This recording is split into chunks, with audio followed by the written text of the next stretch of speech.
man with no identity, the man formerly known as John Henderson. Welcome to the Theater of Thrills.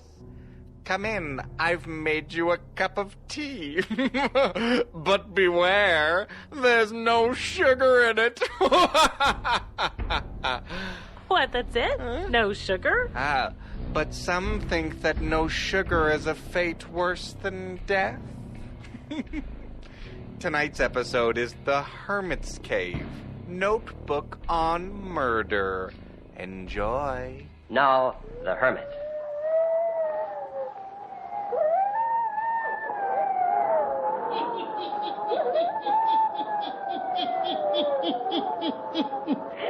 Ghost stories, weird stories, and murders, too. The hermit knows of them all. Turn out your lights. Turn them out. Have you heard the story, Notebook on Murder? Eh? Then listen while the hermit tells you the story.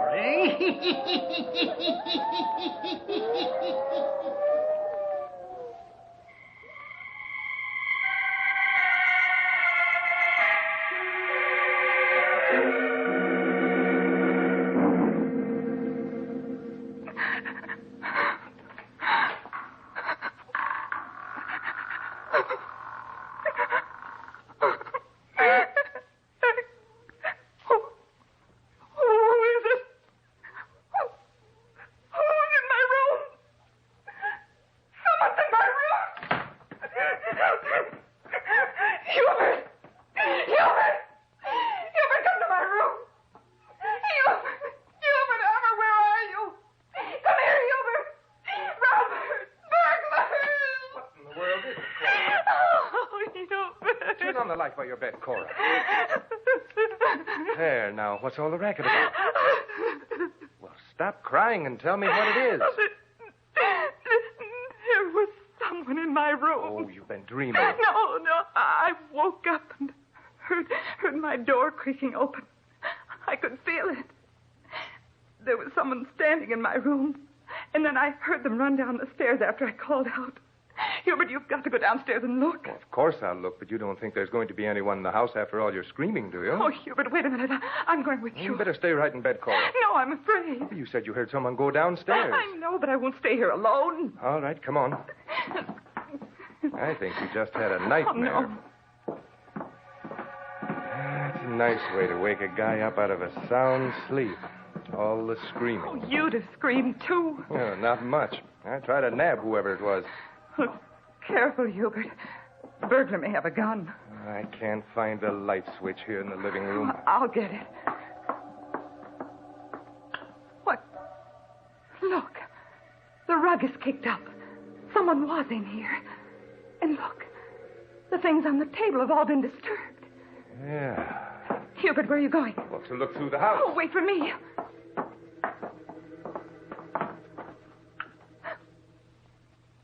Hubert. The dining room window. I see it.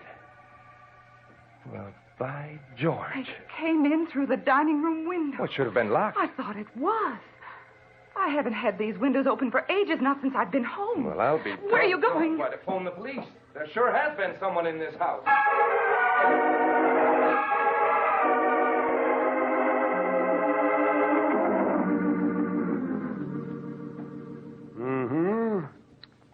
Looks like they used this window for entrance and escape, all right.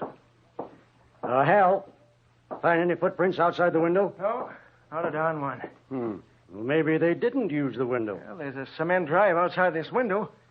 It's possible they could have stepped on the cement both entering and leaving. We'll take fingerprints of the window. Now, let's see, a few questions. You were the only one who heard the noise, Mrs. Armour? Yes. I heard the door to my bedroom open slowly, then close, and then someone running downstairs. And the first thing you heard? My wife screaming. How far is your room from hers? Just across the hall. Are you a sound sleeper, Mr. Armour? Well, I guess so. I rarely wake up during the night. And you, Mrs. Armour? I don't sleep so well. You see, I've been ill and in the hospital. I'm not well at all. There, now, Cora, everything's all right. My wife had a nervous breakdown recently, officer. Oh, I see. Well, just a few more questions, and then we'll let you go back to bed. Any valuables in the house? No valuables exactly. I usually have quite a bit of money on me. Why is that? I don't bank anymore. Cash my salary checks, and what I don't put into bonds, I use to pay bills. How about tonight? Oh, the money's safe in my room. How do you know, Hubert? Oh, silly, I looked when you yelled burglar. Who knows that you carry a good sum of money around with you, Armour? Oh, I don't know. Some of the boys around the office, I guess. I may have mentioned it in the bar. You got those fingerprints, Hal? All set. Yeah, we won't disturb you any more tonight. Obviously, there's no one here now. They didn't get anything this time, and they may not disturb you again. Oh, I hope not. It was awful. My nerves can't stand it. Go back and get a good night's rest. That is, what's left of it. You won't have any visitors again tonight.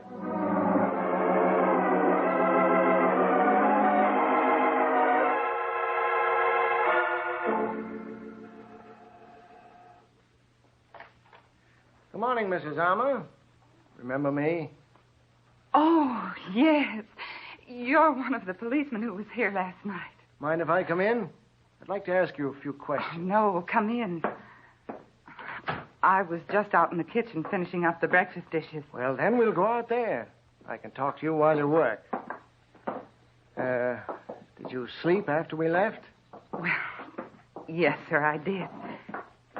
And you know, this morning I can't remember much of what happened last night. Is that so?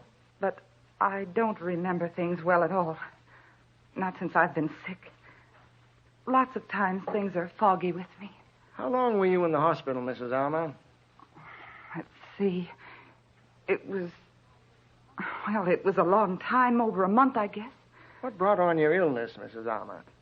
Well, sir, I don't know exactly. Were you unhappy? Yes, sir, I was. What about? Well, Hubert got so he didn't pay any attention to me. That's so? Stayed out a lot nights? Yes, he did. He was never home. But since I've been in the hospital, he's been wonderful to me. Kind and good and home every night. Oh, came to his senses, did he? Yes, sir. There's been a great change in Hubert. That's good. Yes. I feel like I can get well now. Of course, the burglar coming has upset me. Coming into my room like that and standing there in the darkness. Hubert says if it wasn't for that window being open in the dining room, we might just think of it as a bad dream I had. Well, Mrs. Armour, we're going to keep an eye on the house. And we want you to help us. All right. What do you want me to do? If you see any strange persons hanging around here in the daytime or night, you call the 4th Street station and report it. Now, here's the telephone number. Or anything strange that happens. You remember and tell us. Sure, I will. The best I can. You know, it might be a good thing, Mrs. Armour, if you wrote things down in a notebook, as long as you can't recall things very well. Oh, what should I write down? Oh, anything odd that happens. And what's more, Mrs. Armour, you keep this notebook a secret, just between you and me. Think you could do this? Why, sure, I guess so. Not even tell your husband? I could keep it from him. Good. Now, let's see. Suppose you keep these notes under the mattress of your bed. Only you and I will know that they're there. Write down anything you want to, and keep it for me.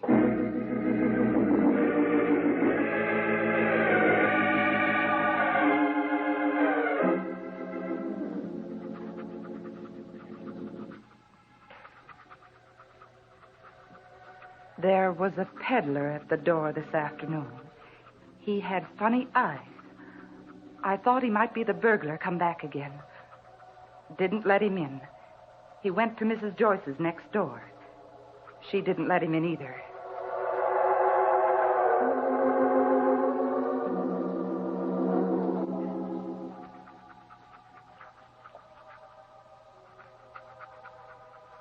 Hubert read to me tonight about a burglary on the south side of town. This burglar got in through a window, too, the basement window. He took money and silverware. We haven't got any good silverware.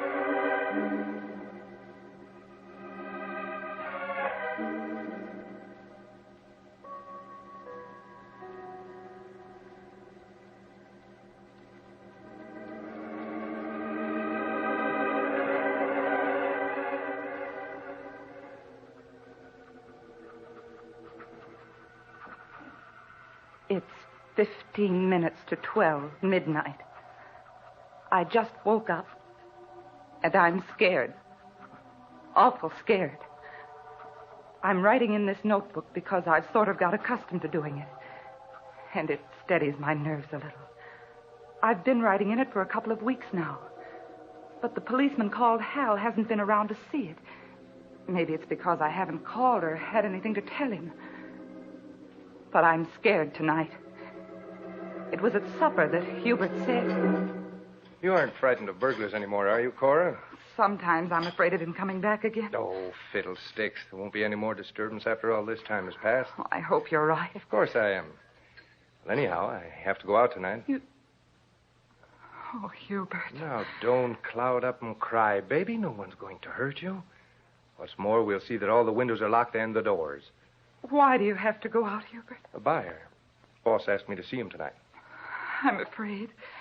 Terribly afraid. Now, listen, there's nothing to be afraid of. Before I go, I'll see that you're safely tucked in your bed. Well, you were complaining before supper about being tired. So you can take a little sleeping pill and go to bed early. Then I'll lock all the doors, and you'll be as safe as a bug in a rug. What's more, I'm going to be home early. I told the boss I couldn't leave my wife for too long a time.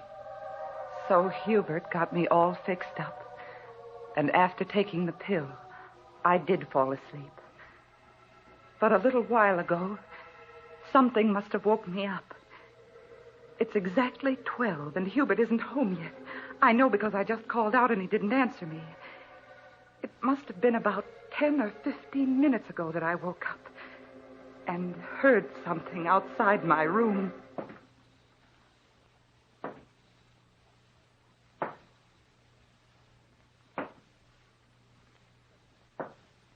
Footsteps. There would be one step, and then a long pause, and then another. For a minute, I was so scared I couldn't even breathe. Somehow, I just seemed to know that whoever was coming down the hall was coming to my room, and for me.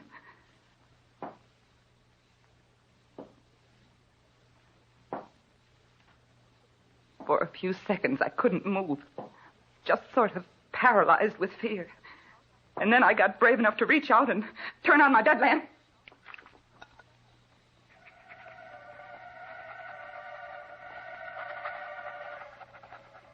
The person must have been real close to my room when the light went on. There was one more step. And then they stopped.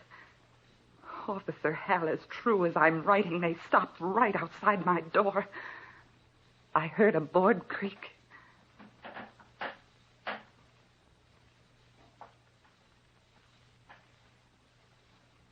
Then all was very, very still. For almost years, it seemed. And then I heard, very quietly, as if someone was tiptoeing, footsteps leaving my room.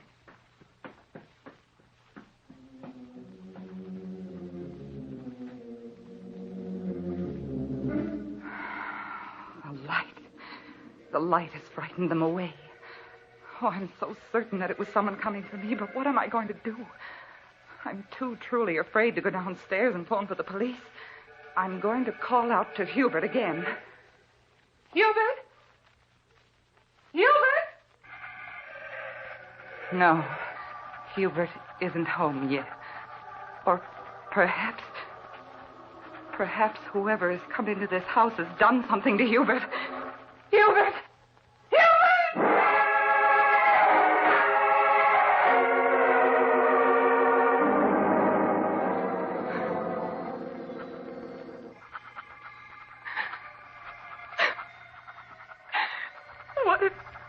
What if they've killed my Hubert? Oh, officer, writing in this notebook doesn't give me strength enough to leave my room and find out. Wait, I hear something.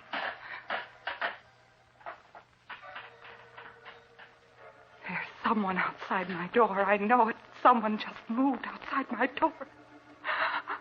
I'm going to hide this notebook under the mattress like you told me to do, and then I shall scream out the window for help.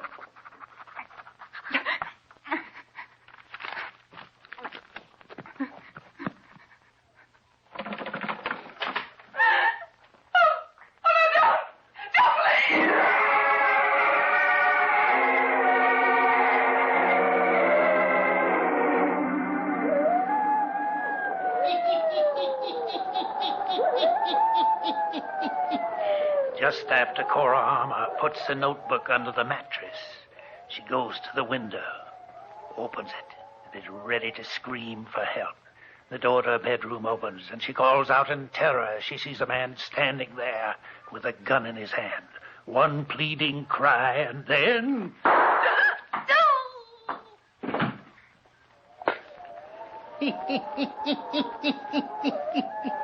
Cora Armour has been shot, murdered. Will the police be able to find her assassin? Eh? The Hermit will tell you before the night is done.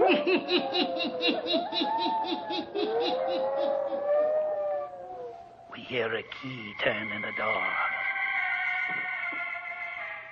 The door unlocks, swings open, and closes. Then a light switch is clicked on. Hubert Armour stands in the hallway of his home. He steps over to the mirror hanging on the wall. He looks himself over carefully, brushes his hair with his hands. Now he looks at the stairs leading up to Cora's room. He pauses for a few seconds. Then he walks into the living room, turns on the lamp beside his chair, sits down. From his pocket, takes the early morning edition of the paper. He scans it, dropping the paper all around his chair. Now he rises, turns off the lamp, walks into the hall. He calls Cora's name. Cora! Cora, you awake? Naturally, there's no answer, for Cora lies murdered in her bedroom. A large red stain soaking the carpet on the floor. The blood is dripping slowly. Slowly, a crimson pool is collecting there. Hubert calls again. Cora! Cora, I'm home. And now he looks about him into the darkened room leading off from the hallway. Now there's a startled look of apprehension, fear on his face as he begins to mount the stairs. Cora, you awake? Hubert pauses outside a door, just as the murderer did only a little time before. He listens, and now his hand reaches out for the doorknob. Cora! Cora! She's dead. Blood. She's dead. Dead!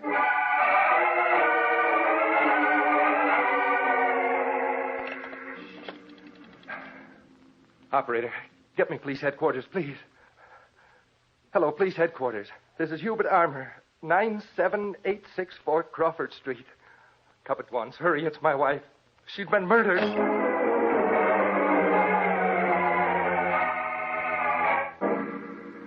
All right, Armour. Suppose you tell your story over again, just as you told it before. And you left the house when? At 7:30, officer. And where did you go then? I went directly to the office where I was to meet Mrs. Davis. Was she there when you arrived? Oh, yes, sir. She was waiting in her car outside the office building. And this was approximately at what time? Well, I think it must have been about 8 o'clock. 8 o'clock. Mrs. Davis will be able to verify this? Oh, yes, of course, officer. Well, why are you grilling me so carefully? That isn't going to help us find out who killed my wife. Go on with your story. Well, I suggested to Mrs. Davis that we drop into the Greenbrier Club to discuss her insurance policy, and she agreed. Yes? Go on. So we left her car standing near the office, and she got into mine, and we drove to the Greenbrier Club. The doorman took care of your car? Oh, yes, sir, and he'll remember that. Well, you can check all of this that I'm telling you.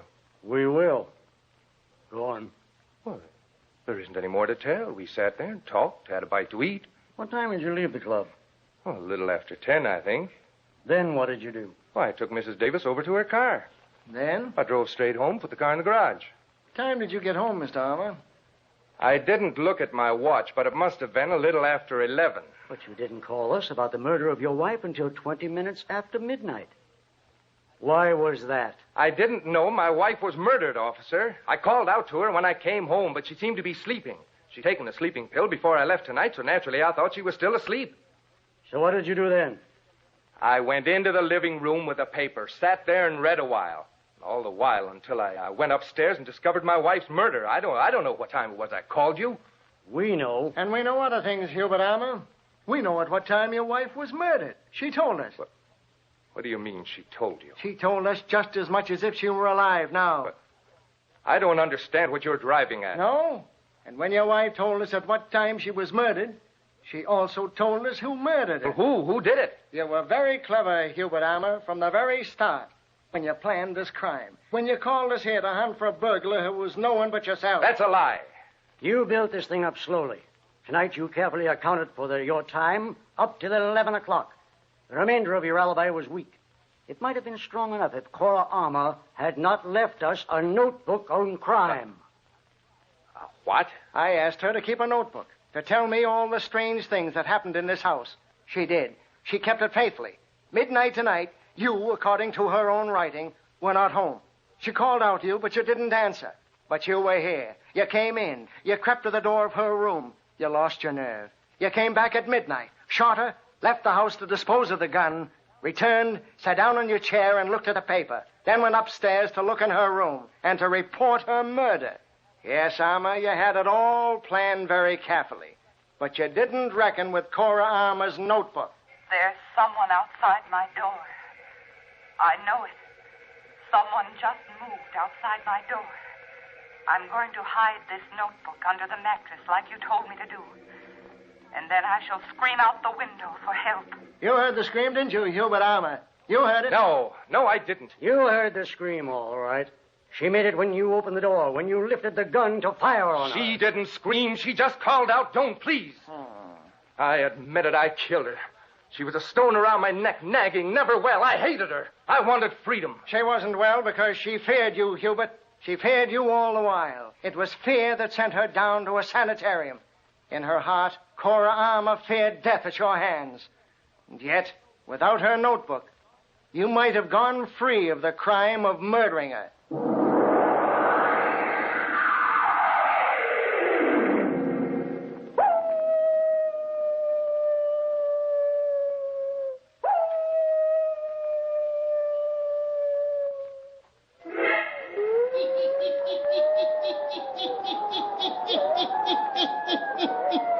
And thus did a notebook kept by a woman right up until the second of her death bring a murderer to justice.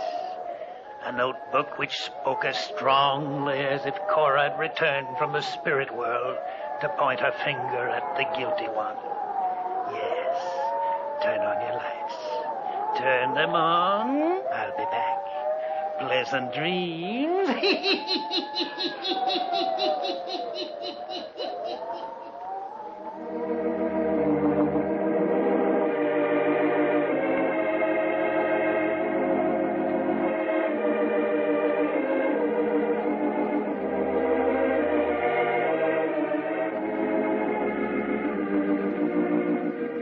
All characters, places, and occurrences mentioned in the Hermit's Cave are fictitious, and similarity to persons, places, and occurrences is purely accidental. I hope you enjoyed our spooky little tale. Tune in next week for a Halloween episode. And if you like to laugh, subscribe to another podcast, This Day in Jack Benny. I know I laugh at it. Oh, Rochester.